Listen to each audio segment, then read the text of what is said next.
Steve Gaynor, the Republican candidate for Arizona Secretary of State, once had a short-lived stint as the one-man board of a Paradise Valley private school. His brief reign nearly 20 years ago culminated in tumult that resulted in the termination of the popular head of school and, eventually, the exit of Gaynor and his family from the school. Drama that unfolded nearly 2 decades ago at a small private school in a wealthy enclave of Maricopa County might be viewed as just that, drama, but for the fact that Gaynor is running to be the state's second-in-command. If elected in November, he stands a good chance of becoming governor, history suggests. 4 of Arizona's last 9 governors rose from the position of Secretary of State.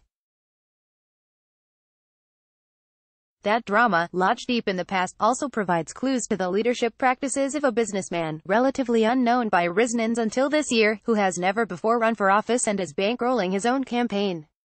One former parent described his management style as dictatorial. Another called Gaynor a visionary for saving the school.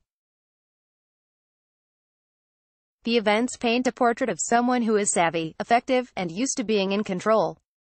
The Tesseract School in Paradise Valley in 2009. In October 2000, a corporation in Minnesota called the Tesseract Group filed for bankruptcy. The company owned 3 private schools in Arizona, including one in Paradise Valley. The latter campus had roughly 200 students from preschool through the 6th grade, and it charged $8,000 a year in tuition for elementary school, according to reporting by the Arizona Republic at the time. Parents who had learned earlier in the fall of the imminent bankruptcy filing were determined not to lose the school. In Paradise Valley, Gaynor, along with another parent named Phil Pollock, spearheaded the effort. By all accounts, he was instrumental in saving the Tesseract School in Paradise Valley. Stephen and Phil really did a brilliant job in putting this deal together, gathering parents, raising the money and getting the school launched, said Bob Engelman, a former Tesseract parent who served on the board of the Paradise Valley School after Gaynor left. Steve was a visionary, Engelman added. He did something really good for the community. On December 26, 2000, the Paradise Valley Private School Foundation bought the Paradise Valley Tesseract School, SEC documents show. Incorporation documents for the foundation show that there was to be one person on the initial board of directors, Stephen Gaynor. My wife and I, along with another couple, formed a non-profit corporation to attempt to save the school, Gaynor told Phoenix New-Times in an email. I was experienced in corporate turnarounds and dealing with bankrupt entities. For that reason, I led the effort to purchase the school, which ultimately was successful. After the purchase, the board of directors only served a ministerial function, Gaynor wrote. We had an informal group of parents that guided the foundation, he added. My wife and I worked almost full-time to keep the school afloat. We received no compensation of any kind for our thousands of hours of work, except for the survival and success of the school. Nevertheless, parents expected a full board of directors, said one former Tesseract parent, who requested anonymity. Instead, Gaynor led the drive to take over the school, and then he took over the school himself, the parent said. His leadership style is basically, I know best. It's not clear when parents learned that Gaynor was the sole officer, but when they did find out, they were furious, according to the parent. The bigger blow was yet to come. He led the drive to take over the school, and then he took over the school himself. Former Tesseract parent Facebook Twitter More shares the foundation's first annual report shows that Steve Gaynor was its president and sole officer for more than 3 months, starting on October 2, 2000.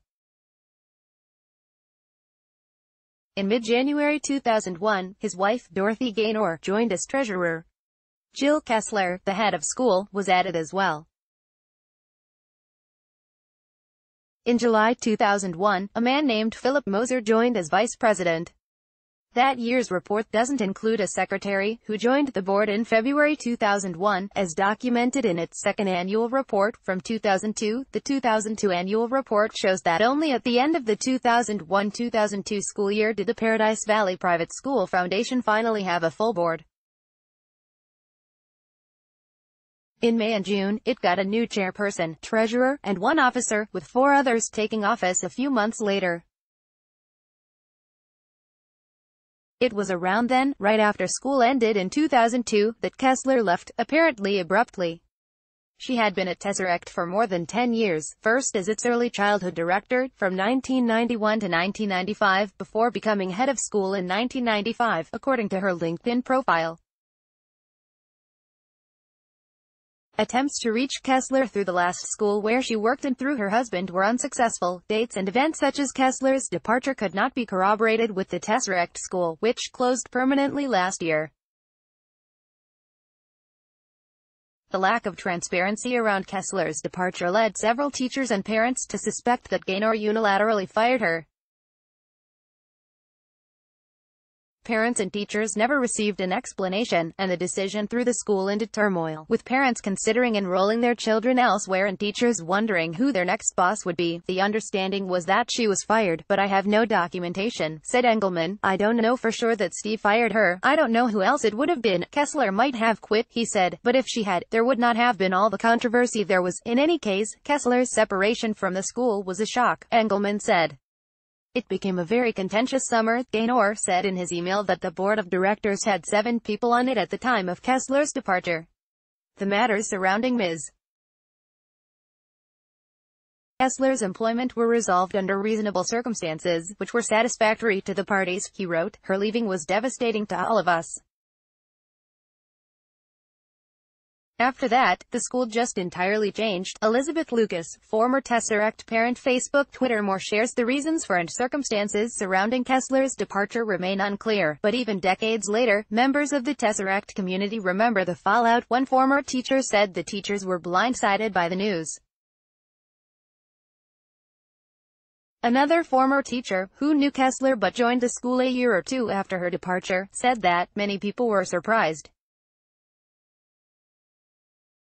He described Kessler as a very dedicated person, liked by the faculty and staff. According to Engelman, the parents were divided over Kessler's departure. Many parents were happy, many parents were unhappy, he said. Did Steve handle it right? You know, in retrospect, in a school, you need to build consensus for something like that. Clearly it surprised everybody. It could have been handled significantly better. Elizabeth Lucas, who sent 2 daughters to the Tesseract school for at least 12 years starting in the early 1990s, adored Kessler and her leadership. She always knew what to do, Lucas said. She had the best judgment of anyone I'd ever seen. Lucas said Kessler set the tone for a school that nurtured children and encouraged their creativity. Her leaving was devastating to all of us, Lucas said. After that, the school just entirely changed. When Kessler left, Lucas still had 1 daughter at Tesseract. She recalled a teacher hired after Kessler's departure, who gave students a test that the vast majority failed. The teacher said she had deliberately designed the test that way. It went completely against Tesseract, Lucas said. Eventually, Lucas withdrew her daughter from Tesseract and enrolled her in a different school. She wasn't the only one. Gaynor's daughter graduated from Tesseract in 2001, Gaynor said. After that, he and his wife decided to transfer their son to public school for academic reasons. I left the board at the end of the 2002 school year when we no longer had children attending the school, Gaynor told New Times. The school survived and prospered for many years after our time there. We are glad many students received the benefits of a Tesseract education long after we were gone, with elections less than a month away. Gaynor is leading in the polls, the Arizona Republic reported Friday. A poll that included party affiliations showed him ahead of his Democratic opponent, Katie Hobbs, by 7 to 14 percentage points. A poll that did not include political parties showed him leading by 4 points.